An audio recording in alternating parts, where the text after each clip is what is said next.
ክሪያላይሶን ክሪያላይሶን ክሪያላይሶን ሽምብር ሸውዓይ ክፋል ሕቶ ሒዘልኩም ቀሪበ ኣለኹ። ሕቶ ቁፅሪ 1 ካብ ሰሙነ ሕማማት እታ ቀዳመይቲ መዓልቲ ወይ ድማ ሶኒ እንታይ እናተባህለት ትፅዋዕ? ሀ አንጽሖተ ቤተ መቅደስ፣ ለ መርገመ በለስ፣ ሐ ናይ ሕቶን ትምህርትን፣ መ ሀንለን መልሲ እዮም።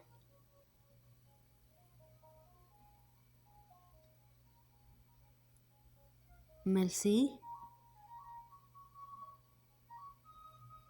መ ሀንለን መልሲ እዮም። ሕቶ ቁፅሪ 2 ካብ ሰሙነ ሕማማት እታ ካልአይቲ መዓልቲ ወይ ድማ ዕለተ ሰሉስ እንታይ ተባሂላ ትፅዋዕ? ሀ አንጽሖተ ቤተ መቅደስ፣ ለ ናይ ሕቶን ትምህርትን ዕለት፣ ሐ ናይ ሕብስቲ ዕለት።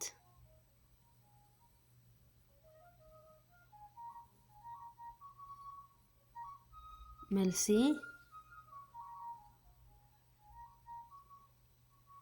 ለ ናይ ሕቶን ትምህርትን ዕለት።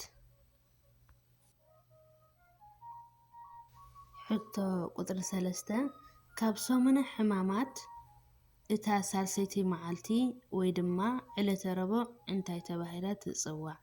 ሀ ምክረ አይሁድ፣ ለ ሕፅበተ ሐሙስ፣ ሐ ናይ ጥዑም መዓዛ መዓልቲ፣ መ ሀንሐን መልሲ እዮም።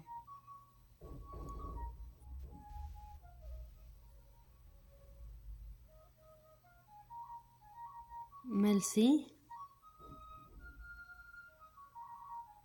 መ ሀንሐን መልሲ እዮም።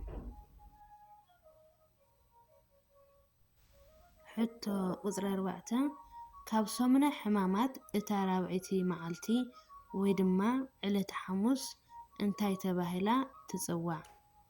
ሀ ጸሎተ ሐሙስ፣ ለ ሕፅበተ ሐሙስ፣ ሐ ናይ ምስጢር መዓልቲ፣ መ ኩሎም መልሲ እዮም። መልሲ መ ኩሎም መልሲ እዮም።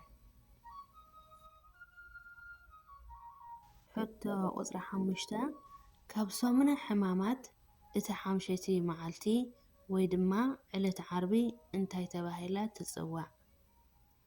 ሀ ዓርበ ስቕለት፣ ለ ናይ ድሕነት ዓርቢ፣ ሐ ሀን ለን መልሲ እዮም፣ መ መልሲ የለን።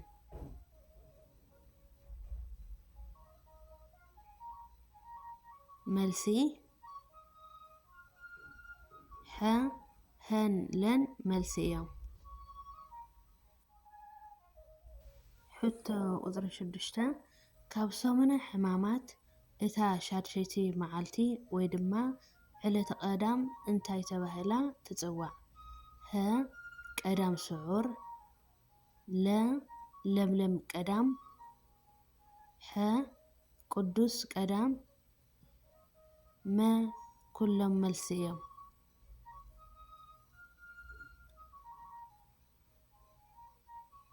መልሲ መ ኩሎም መልሲ እዮም። ሕቶ ቁፅሪ 7 ቀዳም ንምንታይ ቀዳም ስዑር ተባሂላ ትፅዋዕ? ሀ ናይ ጎይታና መድሓኒና ኢየሱስ ክርስቶስ መከራ ዘኪርና ብፆም ተዘኪራ ስለ ትውዕል፣ ለ ካህናት ልሙዕ ሰቲ ዝዕድልሉ ስለ ዝኾነ፣ ሐ ቅዱስ እግዚኣብሔር ፍጥረታት ፈጢሩ ምስ ወደአ ዘዕረፈላ ዕለት ስለ ዝኾነት።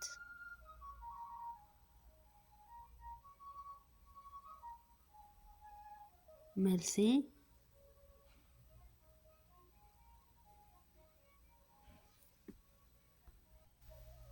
ሀ ናይ ጎይታና መድሓኒና ኢየሱስ ክርስቶስ መከራ ዘኪርና ብፆም ተዘኪራ ስለ ትውዕል።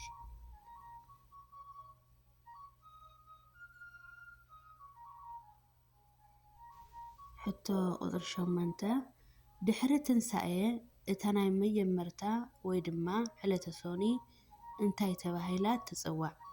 ሀ ማዕዶት፣ ለ ፀአተ ሲኦል፣ ሐ ምስግጋር፣ መ ኩሎም መልሲ እዮም። መልሲ መ ኩሎም መልሲ እዮም። ሕቶ ቁፅሪ 9 ድሕሪ ትንሳኤ እታ ካልአይቲ መዓልቲ ወይ ድማ ዕለተ ሰሉስ ቶማስ ተባሂላ ትፅዋዕ ብምንታይ ምክንያት እዩ? ሀ ሃዋርያ ቅዱስ ቶማስ ንጎይታ ስለ ዝረአዮ፣ ለ ሃዋርያ ቅዱስ ቶማስ ከይረአኹ ኣይኣምንን ስለ ዝበለ፣ ሐ ጎይታ ንሃዋርያ ቅዱስ ቶማስ ኣብሊፁ ስለ ዘፍቅሮ፣ መ መልሲ የለን።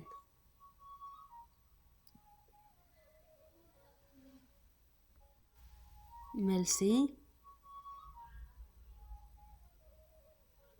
ለ ሃዋርያ ቅዱስ ቶማስ ከይረአኹ ኣይኣምንን ስለ ዝበለ። ሕቶ ቁፅሪ 10 ድሕሪ ትንሳኤ እታ ሳልሰይቲ መዓልቲ ወይ ድማ ዕለተ ረቡዕ ፈታዊ ክርስቶስ ዝነበረ ኣልዓዛር ካብ መቃብር ፀዊዑ ጎይታ ስለ ዘተንስኦ በዚ ድማ ብዙሓት ሰባት ብጎይታ ስለ ዝኣመኑ ትንሳኤን ህይወትን ኣነ እየ እቲ ብኣይ ዝኣምንስ እንተሞተ እኳ ብህይወት ክነብር እዩ ጎይታ ዝበሎ ነዚ ዓብዪ ግብሪ ትንሳኤ ንምዝካር እዛ ዕለት እንታይ ተባሂላ ትፅዋዕ? ሀ ዳግማይ ረቡዕ፣ ለ ኣልዓዛር፣ ሐ ምክረ ኣይሁድ።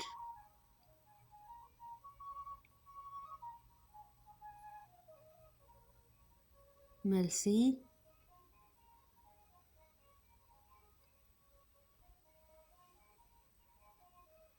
ለ ኣልዓዛር።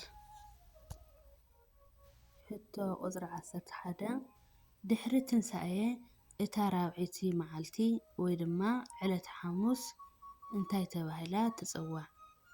ሀ ሄዋን፣ ለ ሓሙሰ ኣዳም፣ ሐ ሓሙሰ አብርሃም። መልሲ ለ ሓሙሰ ኣዳም። ሕቶ ቁፅሪ 12 ድሕሪ ትንሳኤ እቲ ሓምሸይቲ መዓልቲ ወይ ድማ ዕለተ ዓርቢ ቤተ ክርስቲያን ተባሂላ ትፅዋዕ ንምንታይ? ሀ ብክርስቶስ ደም ተዓዲጋ ኣብ ዝተመስረተት ቤተ ክርስቲያን ዓባይ መዘከርታ ስለ ዝኾነት፣ ለ ዳግማይ ዓርቢ ስቕለት ስለ ዝኾነት፣ ሐ ጎይታ ስለ ዝተሰቐለላ።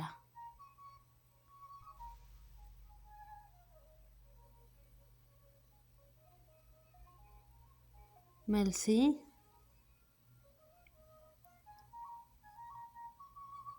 ሀ ብክርስቶስ ደም ተዓዲጋ ኣብ ዝተመስረተት ቤተ ክርስቲያን ዓባይ መዘከርታ ስለ ዝኾነት።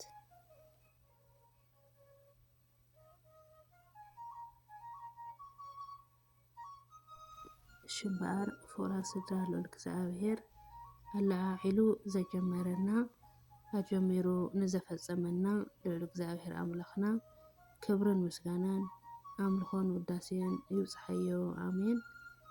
ኣብ ዘውደቅኩ ቃል እግዚኣብሔር ብኣፈ ትጉሃን መላእክቲ ተኣርመለይ ኣሜን። ክርያላይሶን ክርያላይሶን ክርያላይሶን ኣሜን።